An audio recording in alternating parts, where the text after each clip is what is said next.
Diba de Baia. Como está, meu Diba? Estamos bem. Maravilha. Primeiramente, quero agradecer pela disponibilidade sua, que tens tirado o seu tempo para poder partilhar o seu conhecimento. Diga-nos, por favor, Diba, como está e do que vai nos falar hoje. Saudações, né? Mais uma vez, gratidão por tudo. Eu estou bem, estou de pé, né? Estou bem, estou de pé. E hoje queremos falar sobre o Deus desconhecido, ou seja, ao Deus desconhecido. Pertinente. É, Ao Deus desconhecido. Será o nosso Deus desconhecido? Será que muita gente que diz conhecer Deus tem adorado um Deus desconhecido, na verdade? O que é que quer dizer-nos com esse tema, ao Deus desconhecido? Algo desconhecido é algo que nós não conhecemos, que não temos informação. E se temos alguma informação, é distorcida. Logo, essa informação distorcida torna esse lugar ou essa coisa desconhecida. Sim. Então, ao Deus desconhecido é o Deus que nós não temos informação. E se temos alguma informação, é porque a nossa informação está distorcida. Por isso é que é ao Deus desconhecido. Tudo isso parte de um ponto histórico, né? Não sei se eu posso... Por favor, nós estamos obrigado. aqui inteiramente para podermos ouvir agora. Tudo isso parte de um ponto histórico. Ao Deus desconhecido.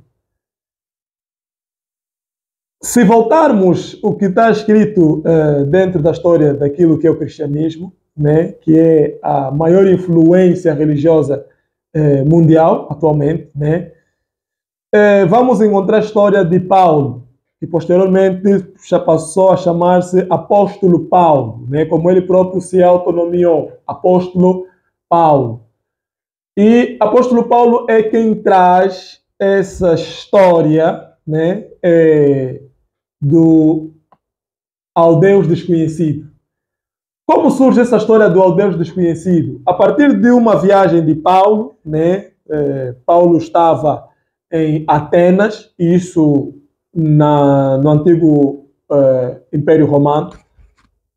Paulo encontra altares em que os moradores, né, os cidadãos daquele mesmo reino, né, o império, daquela cidade em que ele estava, de Atenas, colocavam vários altares, ou seja, colocavam várias representações. Vou falar de altar porque a pessoa chama altar. Mas altar é, na verdade, lugar de certas atividades. Já aquilo eram representações, não eram altares, mas eram representações. Por quê? Porque para esse povo, os espirituais, os espíritos, os grandiosos representavam uma parte muito importante, essencial. Ou seja, o conhecimento daquilo que é invisível, né? Como ele se representa no visível, porque eles tinham deuses da guerra, deuses do ódio, deuses do amor, tinham todas essas coisas dentro daquilo que é o contexto histórico. Então, para eles, o invisível tinha uma influência extrema naquilo que é visível. Então, eles representavam, faziam representações, faziam símbolos que podiam representar essas forças invisíveis que influenciam no visível. Então, criaram vários altares, criaram várias simbologias para vários deuses, ou várias representações para vários deuses. E vou dizer aqui altares só para fazer entender. E colocavam na cidade. Já que era um ponto turístico, as pessoas chegavam lá e olhavam e viam tudo que eles têm de turismo, tudo que eles têm, porque turismo, na verdade, é vocês apresentarem, né? Ponto turístico é vocês apresentarem aquilo que vocês têm como povo, aquilo que vocês criam, aquilo que é a vossa vivência, a vossa filosofia. Hoje nós, ponto turístico, é para ir ver restaurante japonês em Luanda.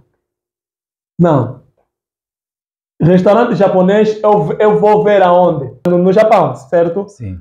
Se o japonês vir aqui, ele vai no restaurante japonês, mas não foi no turismo, não foi para o turismo. Ele foi visitar o restaurante japonês, mas turismo ele faz no contato que ele tem com outra cultura. Ok? Sim. Por isso é que turistas vinham. Turista quem? Estrangeiro. Estrangeiro. Que não tem contato com a nossa cultura.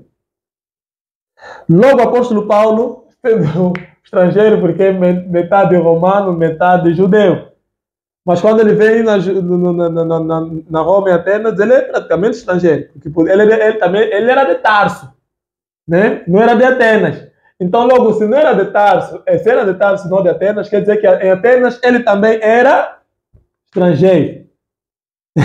Certas realidades de Atenas poderão lhe ser desconhecidas. Se eu vou para Moçambique, eu posso ser estrangeiro, mesmo sendo africano. Mas estamos todos em África. Então, pega só o ponto aqui. Estamos a falar de Deus ao Deus desconhecido. Deus desconhecido é aquele que nós não temos informação. O apóstolo Paulo chega em Atenas, né? Encontra esse ponto turístico, encontra esse altar, encontra um local onde está escrito ao Deus desconhecido. Pela coragem dele de levar a mensagem aos confins da terra, porque não tinha redes sociais, hoje eu consigo sentar aqui e falar convosco através digital. Antigamente tinha que andar bem para falar. E o que se fala diretamente, assim, em contato direto, tem mais influência do que se passa no digital. Então, por isso é que as mensagens antigamente, os que os apóstolos, os enviados levavam, tinham muito mais impacto do que hoje. Então, imagina agora alguém levantar em plena praça turística, levantar, subir num pódio e dizer assim, tudo para, eu tenho algo para dizer. Todo mundo assim, tá vendo esse altar que você está escrevendo aqui é o Deus desconhecido? Por que vocês não conhecem? Porque você não tem informação. Esse Deus que eu estou aqui a vos pregar agora. Esse Deus que criou os céus e a terra, que fez tudo, se movemos nele, tudo, deu essa informação filosófica que todos poderiam ter de quem? De Deus. Mas no final, a informação divina. O que quer dizer informação divina? Aquilo que esse Deus tem como apresentação geral. Percebe? Por exemplo, a mangueira tem a apresentação divina dele. Cada um é o que ele é. Cada medicamento, cada remédio tem a sua capacidade curativa. Sim. É aquilo que nós chamamos de informação divina, representativa, certo? Falou do Deus criador que todo mundo acreditava que criou tudo, movemos tudo, né? Um Deus mais filosófico, se eu posso assim dizer. Mas a apresentação divina, sabe o que ele disse? Ele disse, esse Deus que para vos salvar enviou o Filho dele, para salvar todo mundo que está aqui. Vocês todos que estão aqui têm que ser salvos, mas salvos do quê? Salvos dos vossos pecados.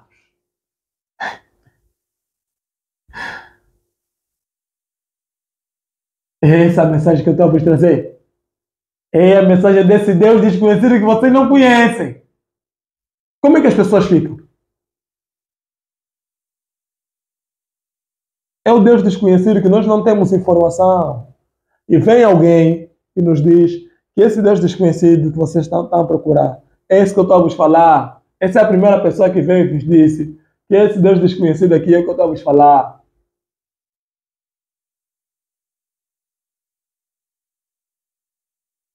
Porque o Paulo foi o primeiro indivíduo que começou uma religião.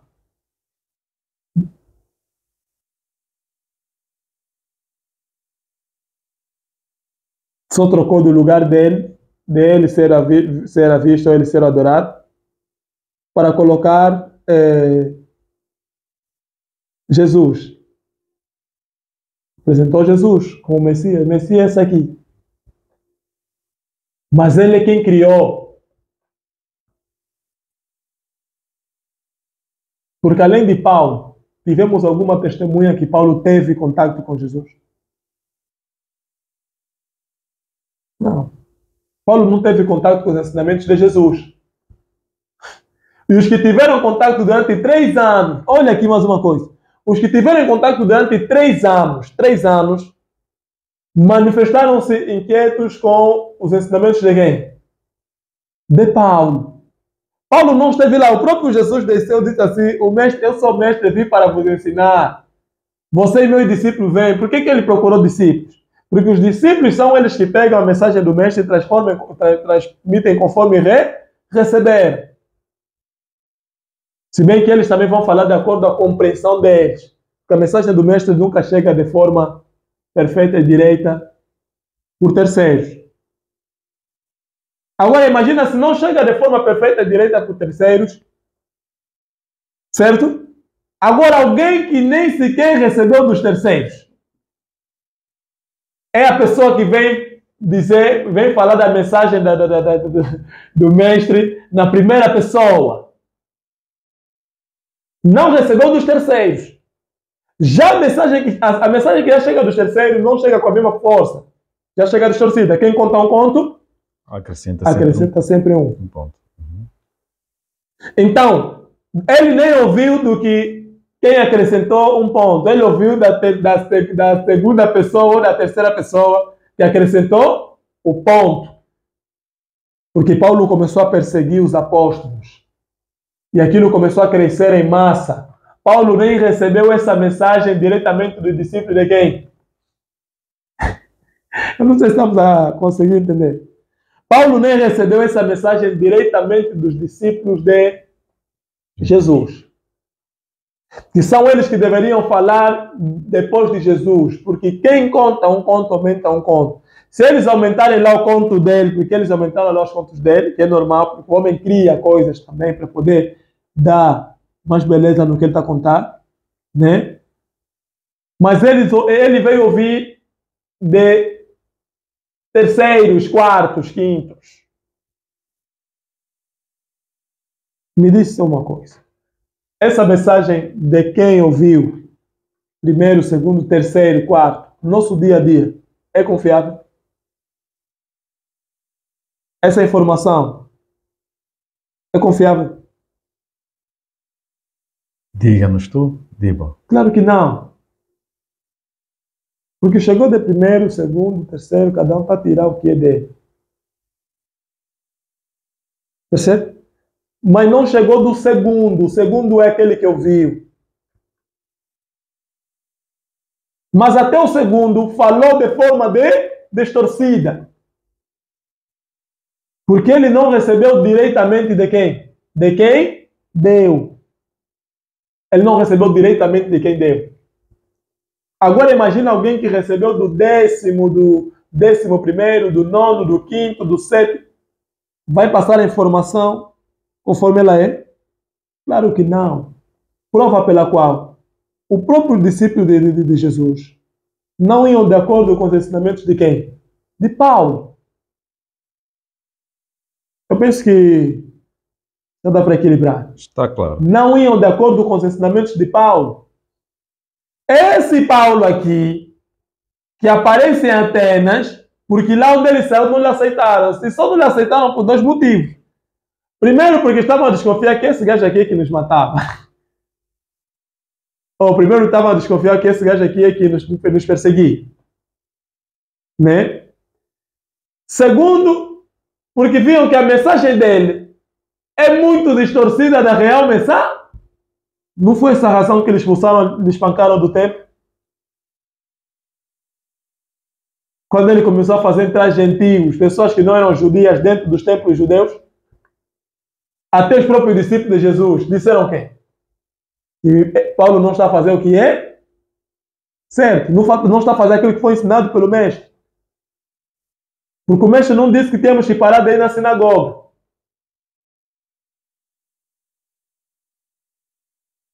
Está para entender, né? Perfeitamente. Então, é uma salada russa. E fomos nos metendo que nós não prestamos atenção. Paulo foi falar do Deus desconhecido. Paulo era filósofo. Sabemos disso. Paulo era filósofo. Quando dizem que Paulo perseguia os cristãos, não estão a dizer que Paulo é que ficava na frente do combate e começar a matar os cristãos com a própria espada. Porque pensa, em nenhum momento Paulo disse que eu fui assassino, né? Em nenhum momento. Sim. Mas fui perseguidor. Ou seja, Ele era alguém que tinha quê?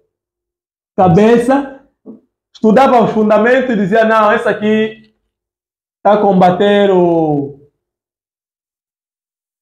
Estado, do governo, do rei, ou do império, né? O imperador, está a combater o imperador. Então, esse aqui deve ser perseguido. Porque quem perseguiu? Foram ladrões? Não. Foram homens do... Foram soldados. Foram homens do próprio quê? Estado. Ou seja, Paulo era um pensador do Império Romano. Paulo foi um pensador do Império Romano que estava à procura de soluções. Estava à procura de soluções pelos problemas. Uma das soluções pelo problema, a primeira solução pelo problema, qual foi? Perseguir, que segundo eles eram os causadores do mesmo problema. Porque qual era o problema? Era as pessoas pensarem diferente, era as pessoas seguirem um princípio diferente daquilo que já estava estabelecido dentro do Império Romano. Então Paulo optou pelas perseguições. Mas agora, me diz só uma coisa. Quero entender. Se Jesus realmente quisesse falar para Paulo, Jesus não usaria os discípulos que receberam a missão de liderar a igreja? E na primeira pessoa. E na primeira pessoa. Não seria assim. Mas por que Paulo recebe a revelação de Jesus de forma externa? Fora dos conhecimentos e os consentimentos dos próprios discípulos. Como é possível? Há duas coisas. Ou Jesus nos traiu, ou Jesus nos contou mal. Como discípulos. Ou nos traiu, ou nos traiu, ou nos contou mal. Isto na pessoa dos discípulos. Na pessoa dos discípulos. Traiu por quê? Porque ele nos disse uma coisa, que você vai liderar, você Pedro, certo? Você que vai liderar, você vai estar na frente. O que você falou foi o Pai que te revelou. Está falando em frente de quem? Dos discípulos, por quê? Para que eles saibam quem vai liderar.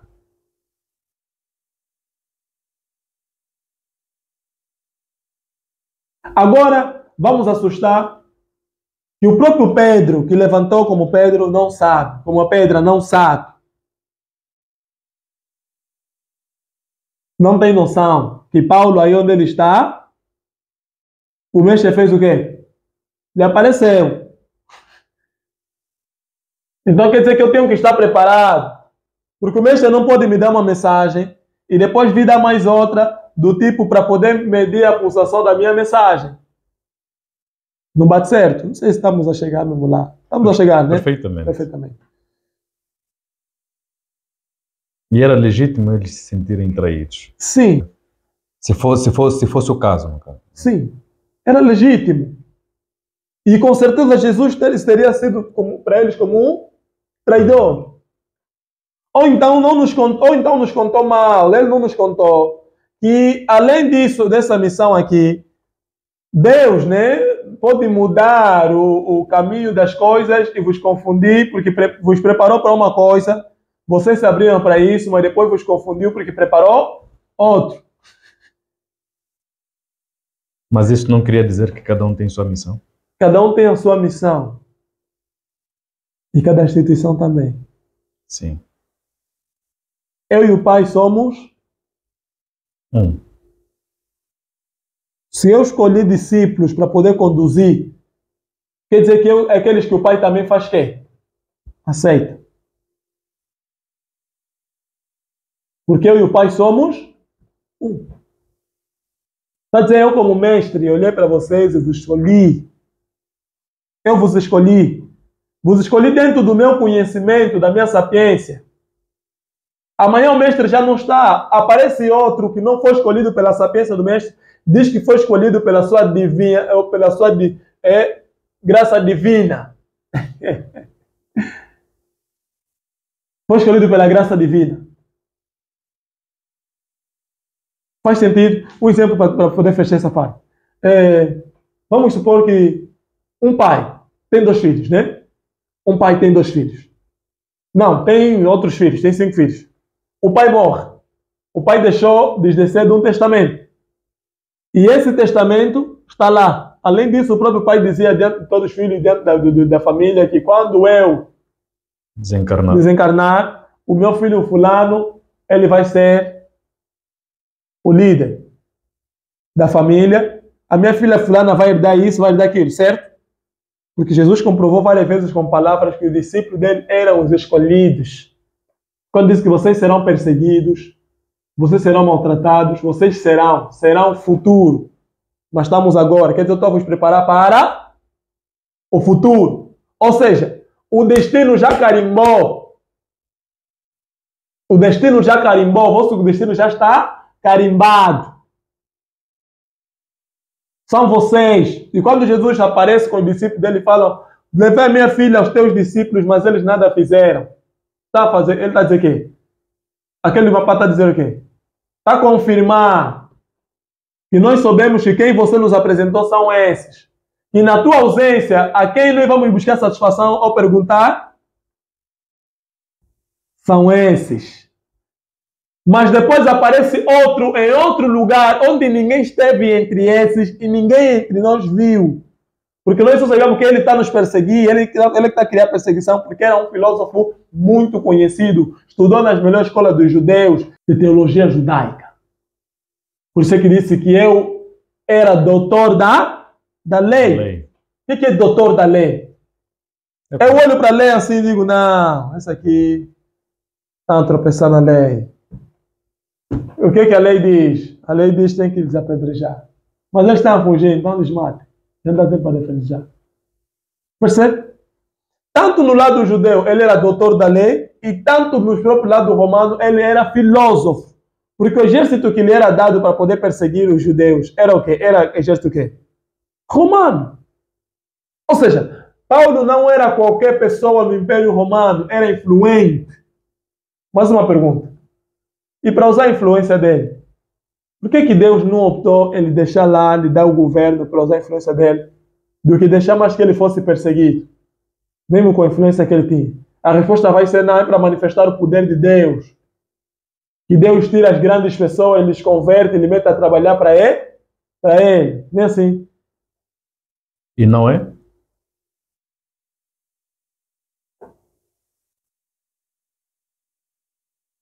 Deus está em confusão nesse caso. O problema de Deus não é se você estava em grande lugar. O problema é que você deve nascer. Jeremias, antes mesmo que te formasses no ventre da tua mãe, eu te consagrei para profeta das nações. Maria, terás um filho, vais engravidar, terás um filho, esse filho você vai lhe chamar Jesus, porque ele libertará os seus irmãos dos seus pecados. Antes mesmo de... Então os Pedros também, vocês foram eleitos, vocês foram escolhidos. O Jesus deu várias parábolas para poder mostrar, para poder dar confiança nos discípulos deles que eles foram escolhidos. Certo ou errado? Por que só depois Paulo vai surgir de algum lugar, depois de perseguir, colocar muitos na prisão? Outros morreram nessas perseguições, certo? Por que só depois é que ele aparece? Aqui não estamos a questionar se ele se converteu mesmo ou não. Só a história pode nos dizer. E talvez a história não está escrita aqui. Pode dar-se ao caso que ele converteu-se de verdade. Pode. Dar-se ao caso que ele converteu-se de verdade? Pode. Mas a questão é, até que nível ele entendeu essa mensagem? Porque o problema lá não é se você se converteu de verdade ou não. Porque nascer de novo, todos têm que nascer de novo. Mas o problema é que se você entendeu essa mensagem, todos nós ouvimos o Dicongo, todos nós ouvimos o Diba falou, todos ouvimos. Hoje, quanto tempo? 5 anos, 10 anos, 3 anos depois. Nós ouvimos, todos ouvimos. Mas será que todos entenderam? E quem vai entender? Alguém que vai vir de lá de longe.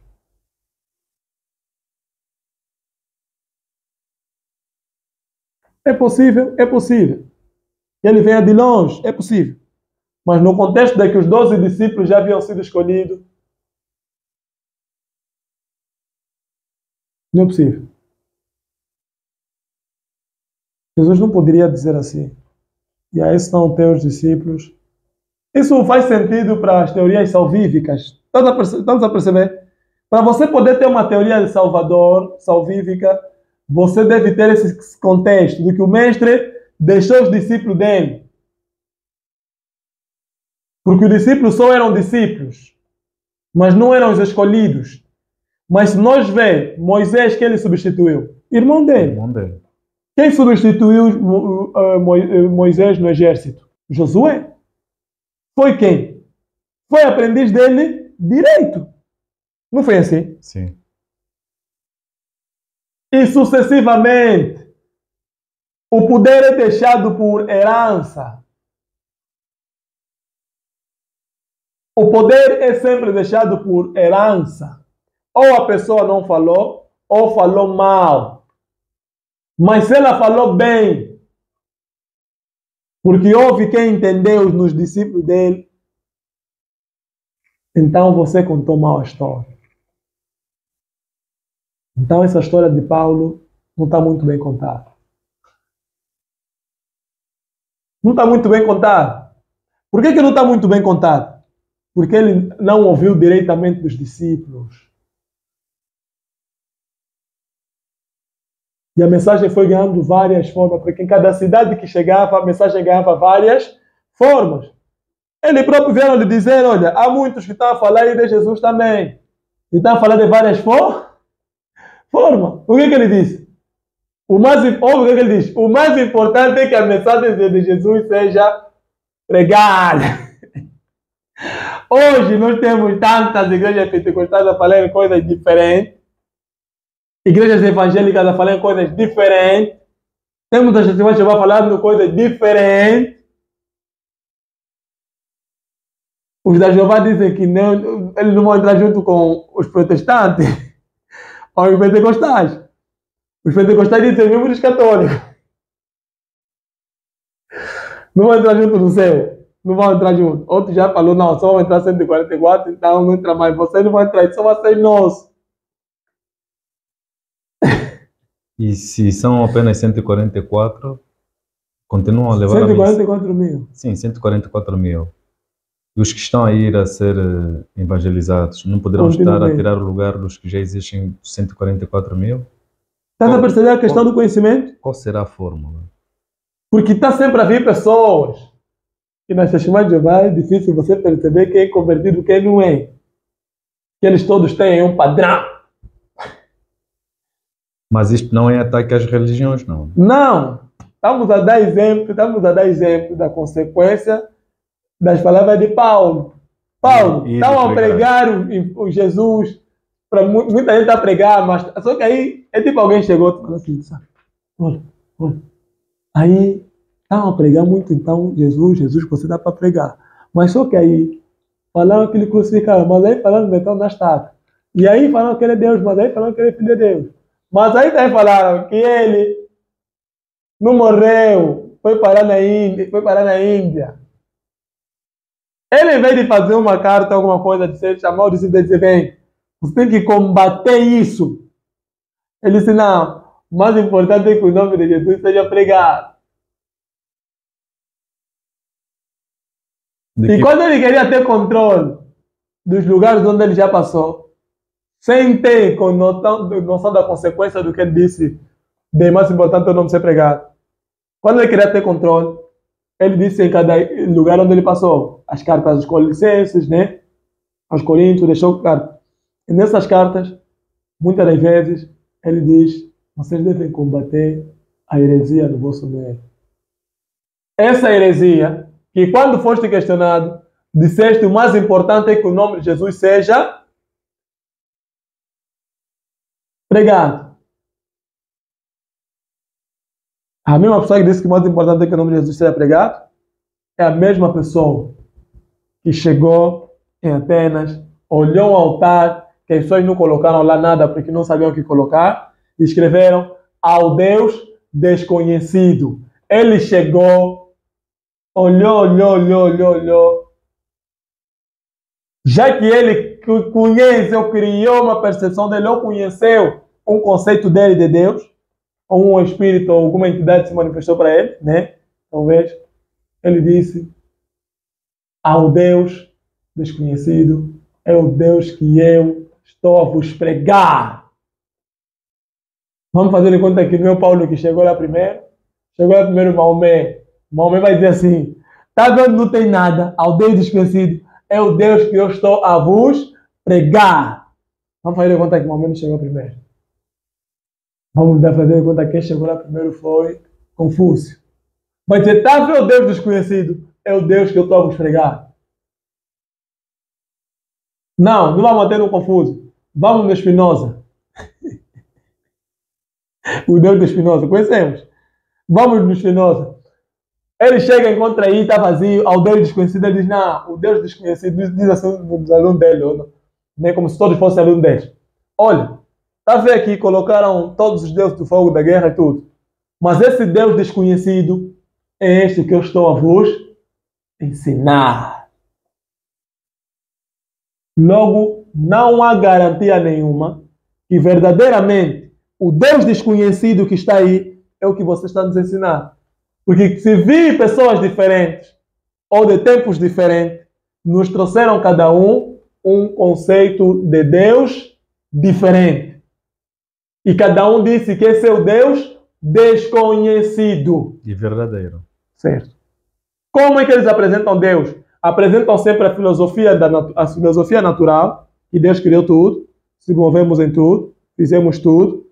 E na divinação, ou seja, conforme eu expliquei, né? O signo que representa a divindade desse Deus, o poder dele, só vão dizer, Deus mandou nos salvar. Deus deu o filho, Deus deu o cordeiro, Deus deu aquilo, Deus mandou o último profeta, porque havia prometido que haveria de mandar sempre assim, ao Deus desconhecido. E cada um que vem sempre tenta apoiar-se naquilo que o outro já falou. Qual é a garantia que nós temos que o Deus que Paulo levou era, na verdade, o Deus desconhecido? Então, o problema do mundo começa aqui. O problema da humanidade, o nosso problema com a natureza começa aqui. Nós não conhecemos Deus. Não temos a informação de Deus.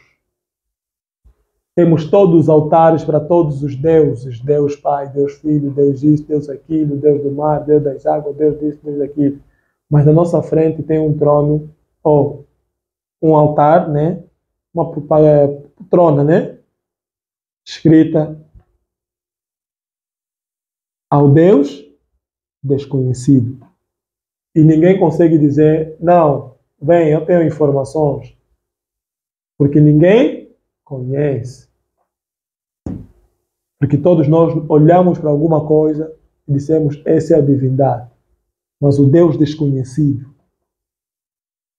O fato de não conhecermos esse Deus, que é o Deus desconhecido, é que faz que cada um que vem nos apresenta o Deus que ele apresenta e nos dizendo que é o Deus desconhecido. Só que há muitos deuses desconhecidos. Há muitos deuses desconhecidos. Tipo, você não conhecia um artista Depois te apresento, esse artista aqui é da Tanzânia. Oh, a partir dele você passa a conhecer. Era desconhecido. Mas o altar que está lá não era aos deuses desconhecidos, era ao Deus desconhecido. Aquele Deus que nós não conhecemos, que nós não podemos descrever, que não entendemos. Descrever é porque ele se descreve por si só. É esse o Deus desconhecido. Obrigado.